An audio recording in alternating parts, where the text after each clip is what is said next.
Hi YouTube. This is a little vid about my Chanel Holiday Collection 2012 haul, because I'm sorry to say I've fallen hook, line and sinker for this particular collection and bought quite a few of the products. That's not usual for me because although I do buy an awful lot of cosmetics, I tend to kind of pick and choose between the different items in the different collections, and it's a long time since I've bought so many items pretty much in one go. I mean, I did buy them from different outlets, partly because this collection sold very well, and so certain items are sold out in certain shops and online here in the UK. But I've bought all these items really in the last couple of weeks, and I didn't start out really intending to buy so much. As I say, I buy a lot of Chanel nail polishes. They're my favourite nail polishes, so I do tend to buy at least one from every release, and some of them, if I really like the collection, I buy several. And that was really the starting point for this particular collection. I knew I wanted to get Malice, which is the single nail polish that has come out as part of the holiday. I mean, let's call it Christmas, because it's really a Christmas collection, I think. And this is a fabulous Christmas colour. I've talked about it before in the video that I put up the other day from my haul, including some skin products, not from Chanel, because this is the first item I bought. It was really difficult to get my hands on here in London because it's sold out and I'd left it a bit too late. But I did manage to get one online from one of the major stores, and I'm really pleased with it. I will say I put it on for the first time yesterday in order to go to a party, and I put it on myself. I do quite often have professional manicures, and it was quite difficult to apply. It's quite a thick consistency. Chanel polishes often can be because they're designed for you to apply yourself rather than the professional market, and so I believe they're designed for you, if possible, just to use one coat to get a good result, which generally means they have to have a thicker consistency than some of the other quality polishes. But I did find this one slightly more difficult to work with than some of the other colours I've had and worn a lot this year, particularly Holiday, which I loved from I think spring or summer collection, that bright sort of orangey red. I wore that a lot, and that was quite easy to work with on my own. But I still do love this, and I'm looking forward to taking it to my regular manicurist and getting it put on properly so it's not quite as splodgy around the edges. But I'm very happy with that. And that got me looking at the collection in more detail. And I decided that I was going to get the blush. I love Chanel blushes, and that's the eye products.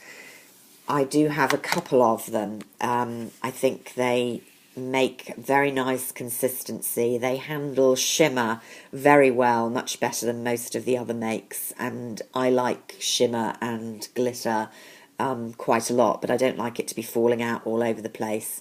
They have reasonable lasting power, not quite as good as Tom Ford and possibly Bobbi Brown, I would say, but I really like them and the packaging is gorgeous.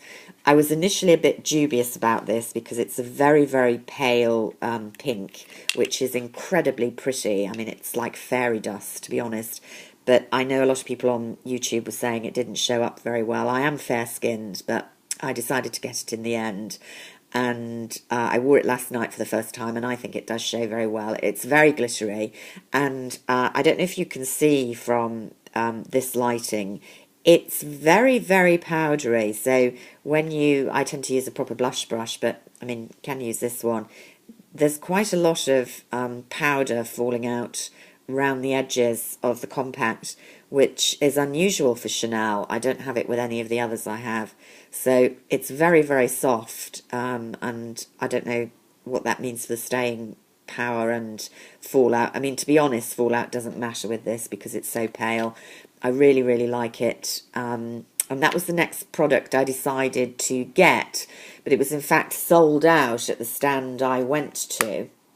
And what I ended up getting there was the lipstick, which I was very dubious about indeed, because it's this very dark, vampy colour, which I thought would be incredibly difficult to wear. As I say, I'm pale-skinned, cool-toned, ageing lips now, and I didn't think it would suit me at all, but I was persuaded to try it, and it is a magnificent consistency. It's a velvet, is how they describe it. I would call it very, very matte indeed. No shine at all. But it does mean, depending how thickly you apply it, you can really work with it to build different intensities of the colour.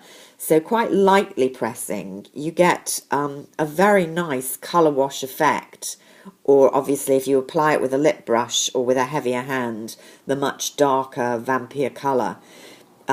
If you like gloss, obviously you can add a glossomer or a lip gloss on top. I don't actually like gloss that much. And I found this to be a really flattering shade. A number of people have complimented me on it already. So it was totally unexpected. I thought it would be far too gothic horror, and I'd be looking like something coming out of a Twilight movie, and not in a good way. But in fact, it's extremely flattering for my cool tone.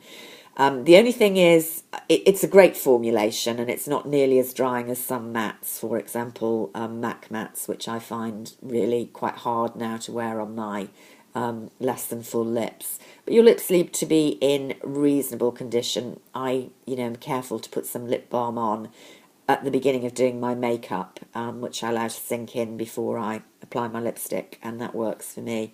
So I'm really, really pleased with that lipstick, and I think I'm going to get a lot of use out of it this winter. And I then decided, oh, well, I'm going to go for the eye palette as well, having seen so many great makeup tutorials on YouTube, particularly Lisa Eldridge's makeup tutorial for this. She's a great saleswoman for, well, any product, but particularly Chanel. The problem is she's, as well as being a great makeup artist, she's so pretty, you tend to think, well, I'm going to look like that if I do what she says. Of course you don't, because you don't look like Lisa Eldridge to begin with. But she showed a great tutorial, which is on her website, using these three colours, which I tried to recreate last night, and with moderate success.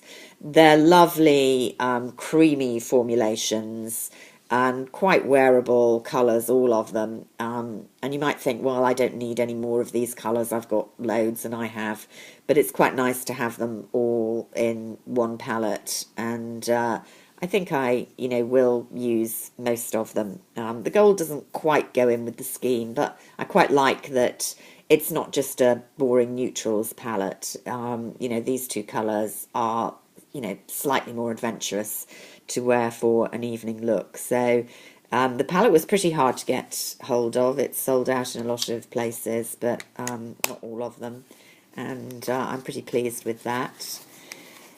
And then, like I need another loose powder, I don't use a lot of loose powder, and this is Glitterball Central, but I was buying the other items, and, I just fell for it. It's really, really high shine glitter. You probably can't see it there, but it's really pretty. It's not totally full in your face. They're tiny little particles that really do sparkle like little icicles. You could just use it on your décolleté and shoulders, and it would be really, really pretty. But I do like a little bit on my cheekbones, and instead of a highlighter. I think it's really pretty for this time of year, although I have to say, it's an enormous pot. I'm not sure how many years it will take me to get through that. And it's not an absolute must, certainly it's kind of my least needed, wanted of this collection. But hey, what can I do?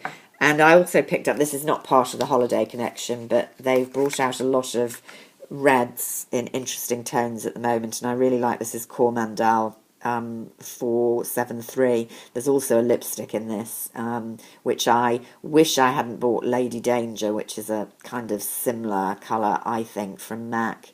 and had held out for this because I think the formulations are better with Chanel, as you'd expect. They're more expensive, but haven't worn this yet.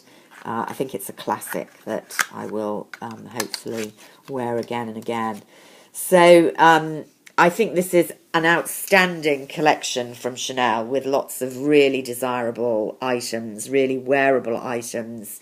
For me, the standout are the nail polish, if you can get it, obviously, the lipstick, and, well, you know, I'm liking all of them, to be honest. So go out, treat yourself for the holiday and enjoy.